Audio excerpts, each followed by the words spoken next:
I killed a possum with a FLYswatter. That's the best way I know to get your attention. I just want to know that is probably, well, I've never heard anybody even say that much, let's do it, and I don't have any proof of me doing it.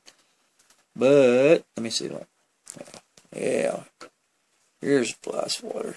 Yeah, that's the end that was beaten on the possum anyway. It's a combat-proven kung fu tool to beat possums to death anyway. I just wish more deer hunters would get down there with it. You figure you sit up there in a tree stand and poor little old Bambi's just wandering by, you know, mind his own business, maybe nibbling on a few little leaves and bushes and stuff, and you blow him away with a gun big enough to kill an elephant and shoot 300 yards, and you're probably like 30, 40 yards at the most. It's like you're scared of the thing. Get down there with a knife. Get down there and cut him and give him a chance. Well, since he's got antlers, put your knife on a stick. I'll give you 3 feet.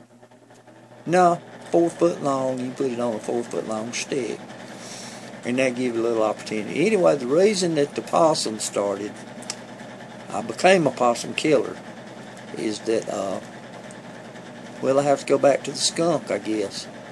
I was sitting there, well, I was in the radio room here, asleep. It's about 3 o'clock in the morning. You know, I leave the radio on when I'm when I'm trying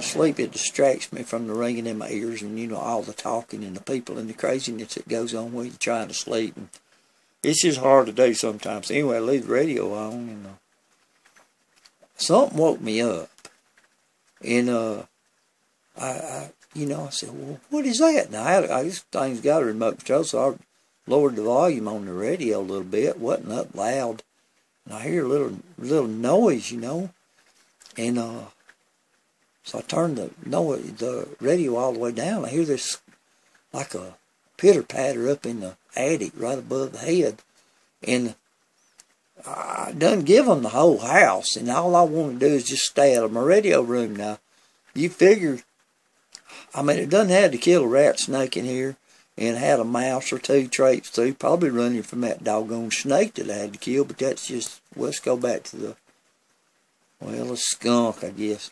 Anyway, I got my FLYswatter. It's the only thing I knew to do. And then I started hearing, yes, a little pitter-patter, and I woke up. I was wide awake by then, turned the light on. And I started hearing a little growling,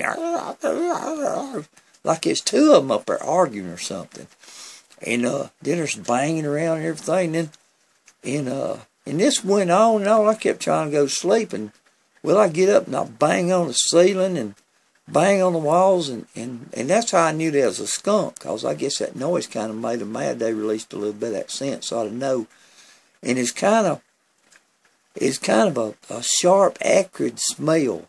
It's not like, it's like them spotted skunks, littler ones, you know, because it was cold winter, and the striped skunks, they're more apt to be herbivores, and they'll eat a little bitty animal, a little bit of meat every now and then, but a spotted skunk is smaller, sound more like a squirrel up you had it, for instance, and it's got a sharper smell. You know, I've smelled a lot of skunks, lived down South Alabama a while, you know. I always smell a skunk down South Alabama. But that's why I figured it was a spotted skunk anyway. Beat on the ceiling, and they moving around and start stinking a little bit, smell like a skunk. And it sounded like it's 2 of them up there wrestling or something. And then I said, doggone, I bet they're doing a nasty, man. It's probably mating season. And I'm going to have 2 of them up there. Then they're going to have babies. And they're going to have an attic full of skunks. So anyway, beat on the ceiling. And then it sounded like I'd beat on the walls, beat on the ceiling. And sounded like whatever was going on, it sounded like it went in down the wall or something, like in between some studs. And I'm thinking, that's just great. There's 2 of them getting down there. They're going to start doing the nasty in between the walls and get stuck, and there's going to be 2 dead stinking skunks. Well, that's good, I guess, because they won't have the babies in the ceiling anyway. And maybe the smell after they deteriorate and that skunk smell gets out, well, I don't know, it'd be like putting a skull up or something. Maybe they wouldn't come around. Anyway, that's why, and this happened, they left. I guess they got tired of it finally.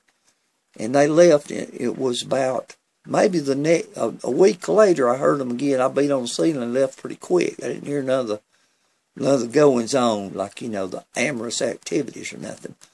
So then one night, it wasn't near as late, and I got a little window unit, you know, keep me cool on the other side of the radios there, and I heard a scratching in the wall.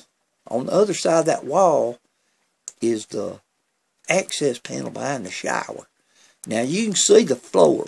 You know, you can see you can see the ground through there. You know, light shining right. You can see there's a hole down through there. I never did patch it up or nothing. You know, I figured they'd been open for years anyway. So I just put me some heavy-duty aluminum foil wrinkled up in there all around the pipes, because somebody told me that a snake didn't like to crawl over rough stuff. You know, if you could sprinkle broken glass or wrinkled up foil or something, that'd keep them from getting up there and crawling around. So that's why I did that anyway. But I heard that sound, and I'd done one time other than that, I'd heard a sound like that, and went in the bathroom there and banged on the walls. And by the way, the scrambling, trying to get away, it was a cat. Had to be a cat up in between the walls or something. So anyway, I thought it might have been that cat. But since I'd been, you know, had that skunk incidents and all that kind of stuff, I took my FLYswatter into the bathroom. Usually I go in there, you know, I got to pee pretty bad, and if, you know, anything gets me, I just, well, do you pee or do you run or do you beat on something? But I had to pee. But I seen something. I said, what is that? And it saw me about the same time, and it was trying to get back through that hole back in behind the shower. And I said, what is that, a big old gopher? What is it? And so I started whacking it on the back, you know. I mean, it wasn't no little thing. Started whacking it on and kept whacking it, and started going. It went in behind the commode, and then it started trying to get behind the sink. I said, good Lord, if the thing gets loose in the house, every spare moment of my time is going to be thinking, where did that thing go? It turned out it was a little old possum. It wasn't no baby possum. But it's too big to be hauled around on his mama's back anyway. And that's what I was thinking. Mama possum is probably in this house. Anyway, I said I better start beating on it so it won't get away, because you don't want a possum in your house. So I kept beating it and beating it. It'd run over here and I'd beat a little bit. Finally got the thing where it wasn't moving. Right by the commode, just stretched out, wasn't moving. And I could hardly catch my breath. You know, my lungs, probably my affliction, all this kind of stuff. Couldn't hardly breathe. I was propped up on the sink, just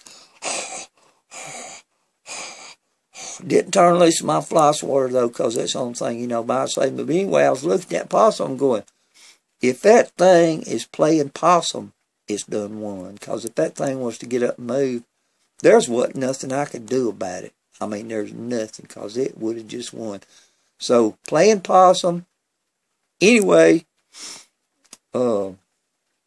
I think after I realized that it's probably passed on. Now, I didn't say a prayer over it, nothing, because I didn't want, you know, welcome the whole possum clan be coming in there going to my bathroom.